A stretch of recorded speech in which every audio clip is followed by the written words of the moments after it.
I'm Trent Hergenrader, Associate Professor of English at the Rochester Institute of Technology. I earned my PhD in English with an emphasis in creative writing in 2013, and my scholarship is focused on creative writing studies, digital and collaborative writing projects, and games and game-based learning. I'm co-writing a new book with my colleague Stephen Slota, Assistant Professor in Residence of Educational Technology at the University of Connecticut. This video explains the project, a book currently under contract with MIT Press, tentatively titled The Worldbuilding Workshop, teaching critical thinking through world modeling, simulations, and play.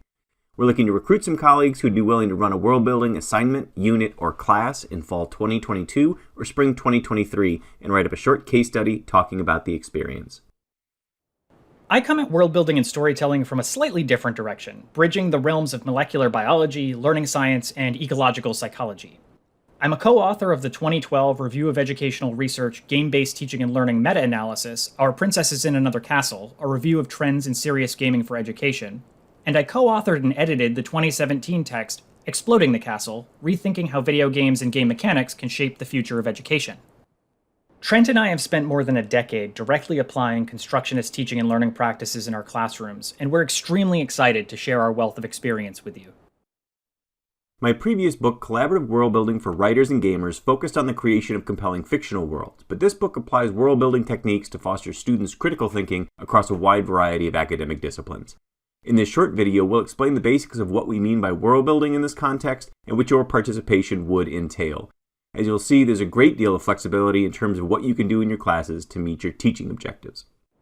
The two of us have helped a lot of educators implement instructional world-building projects since 2010, and in that time we've developed a process that offers teachers and learners a highly personalized and influential learning experience.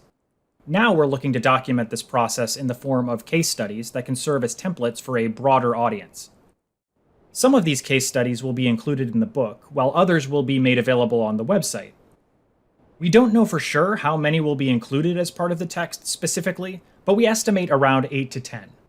Thankfully, there's no upper limit for the case studies on the website, which we intend to group by discipline. Things our publisher would love to see include, first, instructors teaching at the university level, ideally both undergraduate and graduate, professors representing different universities in different parts of the United States or the world, although we could likely find enough willing participants from our own institutions to fill out these case studies, we want to show that it's widely applicable in different contexts. A diverse group of disciplines spanning the liberal arts and STEM fields. Implementations of different lengths, ranging from a single assignment or activity to a unit or an entire semester. And finally, projects that extend beyond creative expression to align world-building and learning objectives at an explicit one-to-one ratio. We don't want to exclude anyone, for example, educators working with younger students or people working in the arts or outside universities, but it's less likely that these will be chosen for publication in the book simply because the publisher will be marketing it towards instructors working in higher ed. We would still love case study contributions from K-12 teachers and other types of educators, as we are definitely interested in adapting this for a wide variety of audiences and applications. We will be sharing all completed case studies in a repository on the Worldbuilding Workshop website. So, you may be wondering, what's in it for me? Well, first, this is a great opportunity to try a unique approach to instructional design that emphasizes interactive collaboration and deepens student learning through hands-on experience. Plus, it's fun. Second, you'll receive support from Trent and me regarding course and assignment design, assessment measures, and common pitfalls. Third, this is intended as a light lift, where you only need to provide an outline of your objectives, a general approach, and a candid assessment of what worked and what you'd do differently next time. No more than a few typed pages. We want to emphasize that we are not looking for quantitative analyses of learning outcomes or qualitative feedback from your students. Instead, your contribution would be as an instructor, giving their perspective on world building as a teaching strategy. If you'd like to conduct some sort of comparative study, that's fantastic. We encourage you to work with your school's institutional review board to ensure you've met the guidelines for human subjects research. That's strictly outside the scope of this book, and we are not asking you to collect specific data. For the purposes of this project, we define a world as a specific geographic location at a given moment or period in time. Now, both the physical and temporal borders can be a little fuzzy, but the idea is that we're talking about, say, the world of the American Revolution, We're talking about the area covered by the 13 colonies in the 1770s and 1780s. If we go further south, north, east, or west, we're no longer in the 13 colonies, and if we go much earlier or later than the 1770s or 1780s, we're no longer in the Revolutionary era. Part of the world building process is debating where to set these borders, but as a basic idea, there it is. We define the act of world building as an attempt to represent the experience of daily life in a world as accurately as possible and from many different perspectives. Capturing the experience of daily life means describing the role of the government, economic and social forces, and major cultural influences at play. These factors are all interrelated and would have been experienced differently by different people in the society. Using the world of the American Revolution as an example, we would want to take into account popular figures from this time, but also the experiences of people often written out of history, such as women, indigenous people, and freed and enslaved Africans.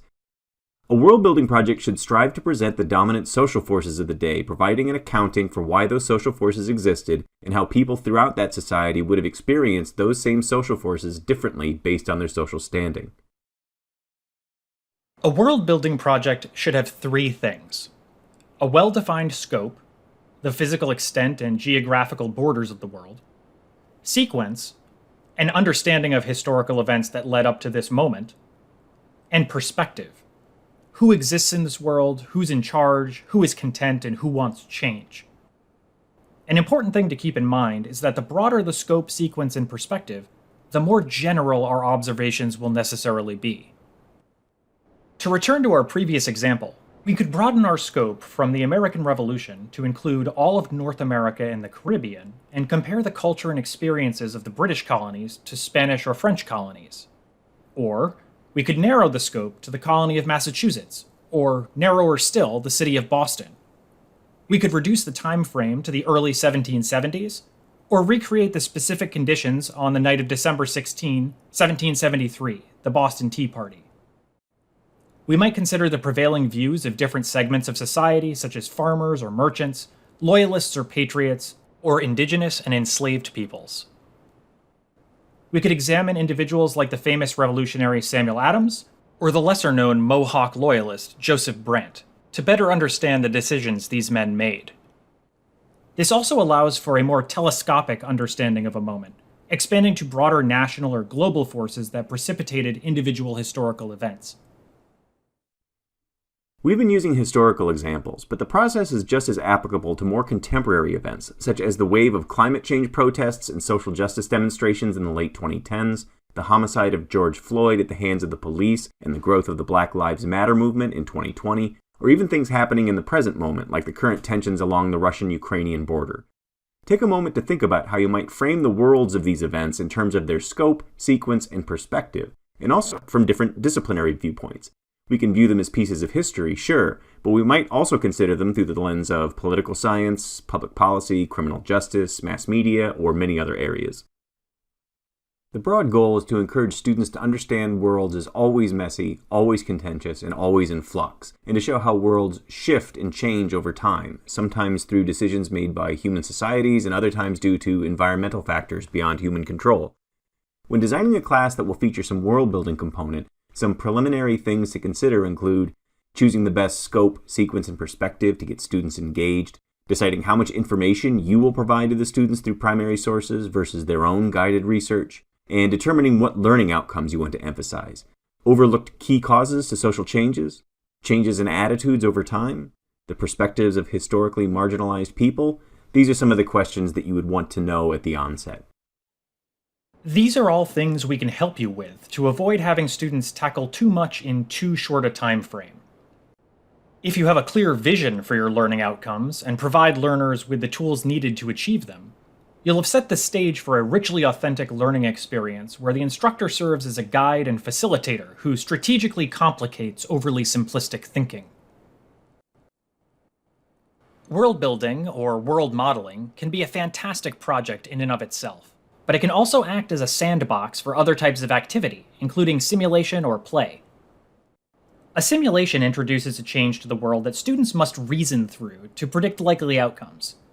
It could be an environmental disaster, a black swan event, a change to a law or a policy, or changes to political borders. In simulations, students not only argue for one or more plausible outcomes, but they're positioned to provide a rationale based on what they've learned about the world and the people living in it. Whereas simulations are larger scale impersonal scenarios, role-play has students assume the identity of one or more individuals living in the world and asks them to reflect on how this person might act or feel given the combination of their personal characteristics, life circumstances, and the particular historical moment.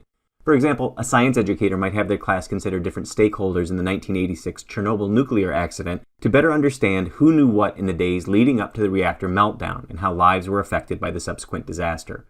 Roleplay can be a collaborative thought experiment where the class evaluates how they think individuals could or would respond to a moment of crisis, or alternatively, it can be much more personally embodied where each student plays the role of a specific person present at that historical moment. You can also use the world-building methodology for examining works of literature, art, or as sites of speculative thinking. One educator I worked with had her high school students reconstruct the world of Beowulf that examined both the rules of its heroic code but also the societal expectations for people based on their class and gender.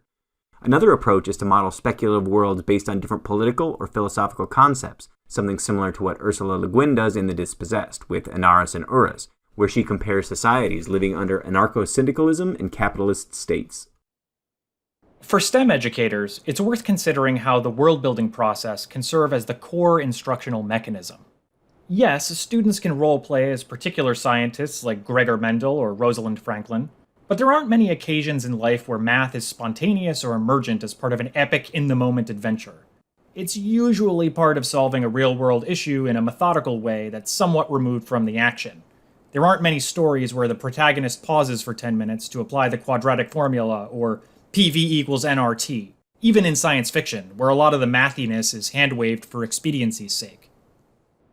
We propose leveraging the construction of a world, its sociocultural values, economy, politics, justice system, military, technology, to explain how and why particular events or conditions came into being or were extinguished. This can include students stepping into an omniscient narrator position, where they're responsible for articulating mechanisms by which the world operates. You could focus on physical laws, chemical interactions, or even very basic concepts like currency exchange. It could be that a battle is staged, and the students need to explain how or why archers and horseback riders should be positioned for a particular effect. Dungeons & Dragons-like activities, which center on rolling dice, are a fabulous way to teach probability, like students using random rolls to establish standard values about the world in which they're playing.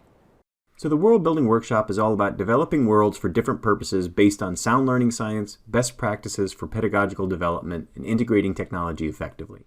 Hopefully these examples showcase how the process can be applied to virtually any discipline. To get involved, click on the link below to respond, letting us know who you are, where you are in the world, where you teach and what subjects, and which semesters and which classes you'd be interested in piloting for a world-building exercise. Again, we're looking at next academic year or potentially this summer if we have any takers. We're also asking for some blocks of time where you're generally available so we can schedule an online meeting to discuss the project. Ideally, we'd also like to group up participants working on similar projects so we can all trade ideas. In short, we want to provide a framework that can support your successful adoption of world building as a modern approach to teaching and learning.